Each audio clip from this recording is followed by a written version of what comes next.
I'm so happy. Me too. Thank you. You made it to video number 2, email number 2. Thank you. We appreciate it. Or maybe you missed email number 1. If you did, it's right down below. Yeah, there's a link to the video. Yeah. But we're so excited that you responded. I'm Michelle Jones. I'm Brian Cook. And we're just happy that you responded. Now, it's crazy because the number 1 question from the people that responded was, tell me about those kids. Yeah, tell me about all those kids in 1 year. So we thought we would. Yeah. So, we're in our late 40s and we are blessed to work from home. Mm-hmm. And we thought, we have an older son. We have an older son, Jordan, who's going to be 25. In a couple of days. Crazy, 25. And we want to raise kids together and we want to give back. And we thought, we found some statistics, right? There's 400,000 kids in the foster care system in the United States of America. 400,000 children. And that pulled at our heart. And then it really did. So a couple of years ago, we decided to become foster parents. Yes. And I don't know about you, but one thing that we had thought is, there's so many older kids. It seems like a lot of people might think, oh, you do that for babies. And, but we hear there's so many older kids. So not knowing, you don't know what you don't know. Well, our plan was to go and get a sibling group, a brother, sister. Maybe 7, 8, 9, 10 is to, foster a sibling group, older kids. And wow, were we slapped into reality. Bam. So we did all the things to become foster parents, and it's not a hard process. It's a long process. You got to do some classes, and they have to check out your home, and you have to do a background check, and it's needed. Foster parents are needed. If you ever thought about city, every state, they're needed because what was that number? 400,000 children are in foster care. The US. So we did all of that, and right when we were done, and you get your license, and you're proud. Well, during the class, I said, if you want babies, it's never going to happen. Yeah, you don't be here for babies. So we were good with that because we wanted older kids. And they don't want people fostering with the thought of you're coming here for babies, right? We were coming there to help children, probably older children. Mm-hmm. So then we go through everything.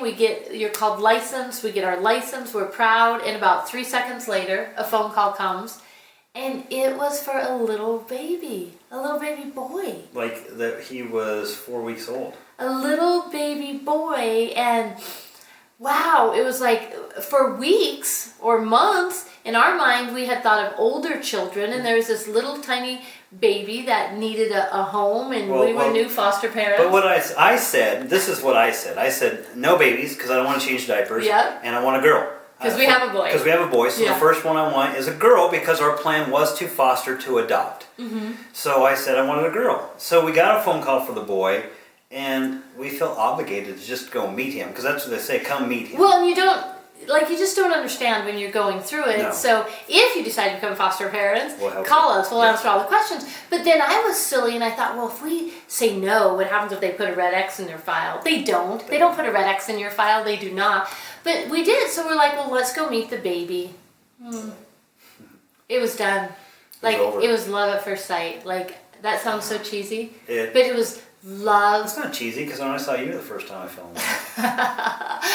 It was love at first sight, this perfect little baby boy. And remember, we're fostering, and the goal of foster is reunification. With the parents. It's always, how do we get these children back to the parents? How do we get the parents healthy? Is there someone in the family that's healthy?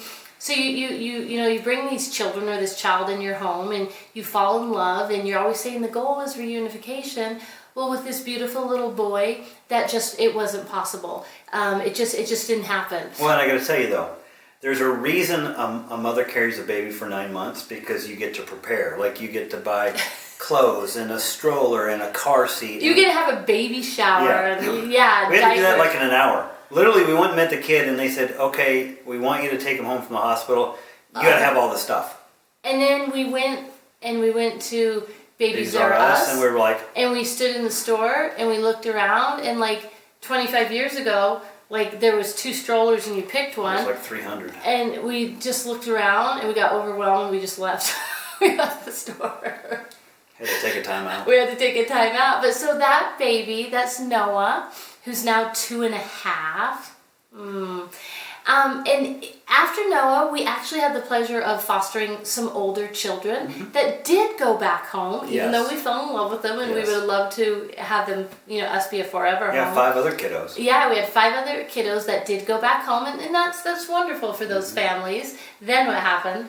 Well, 2017 happened. We had Noah. We had big dreams and big dream boards and big goals of what 2017 was going to happen. And we thought, well, we don't want Noah to be an only child because Jordan doesn't live here.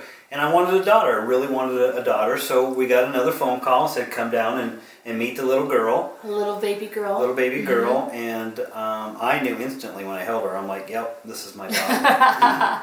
She's so precious. So precious. Her name is Violet, and she just turned a year old. Just turned a year old. So we had Noah, and then we had Violet. And so then we got another phone call because you get licensed for so many beds, and we were licensed for 3 beds. So you have what's called open beds. So every time there's a need, you're getting phone calls. And I just want to tell you, if you're thinking about this, you get phone calls every day. You get that's how big of a need there is. I mean, just in Las Vegas, there's 3,000 kids in foster care. Yeah.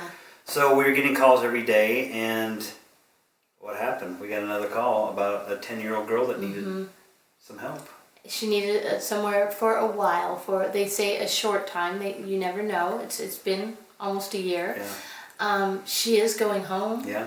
In the next month or 2. So again, just reunifying. So we've had her a year in our home. So there's the 2.5-year-old, there's the 1-year-old, and now there's the 11-year-old. So that's 3 kiddos in our house. And the 11-year-old's very active and social and clubs and events and things after school, and it's crazy. And moms and dads know. You guys know, how crazy busy life is. Absolutely. So we thought our 11-year-old will go back to her home. We have the little boy and little girl, and then we're going to be done. We're going to be done. And then if you ever adopt, or someone that's adopted, something like this could happen. They could get a phone call that says that original child they adopted has a sibling. That's what happened in May. That's what happened. We got a phone call that Noah had a little sister. Full biological She was sister. a couple weeks old. The family was in the same situation, and she needed somewhere to go. And that's little baby Faith. And there's no way we could say no. No way. You couldn't. It's not even an option. She's 8 months old, and she's awesome and fabulous and funny as heck. So we have the 11-year-old, the Diana. We haven't said her name. 11-year-old Diana, 2.5-year-old Noah, 1-year-old Violet, 8-month-old Faith. And I'll throw up a picture while we're talking. Yeah, that'll be awesome. There'll be a picture. So that's kind of the story. So 2017 for our family was the year of the babies, the year of the children. And you said something like right at the beginning. You said there's a reason people are pregnant for 9 months because you can prepare. But even that's why you don't have a 1-year-old and an 8-month-old. There's been no downtime between. I mean, someone's always crying, someone's always spitting up, right? You didn't go a minute without changing a diaper. I mean, most families, my brother's 3 years older, right? There's a little bit of a gap between. Right. So it has been, mental health it's almost gap. Like triplets. It's been a little overwhelming. It's been crazy. I mean, we change about 115 diapers a week. I know. That's crazy. Oh my! And we've still got at least another year. At least another year. But girls are sooner before the littlest one's out. They are, and we're down to almost 1 on just the bottle. So that's easier 1 on just the bottle. But so that's how 2017 was the year of the babies. 2018 is the year of helping more people.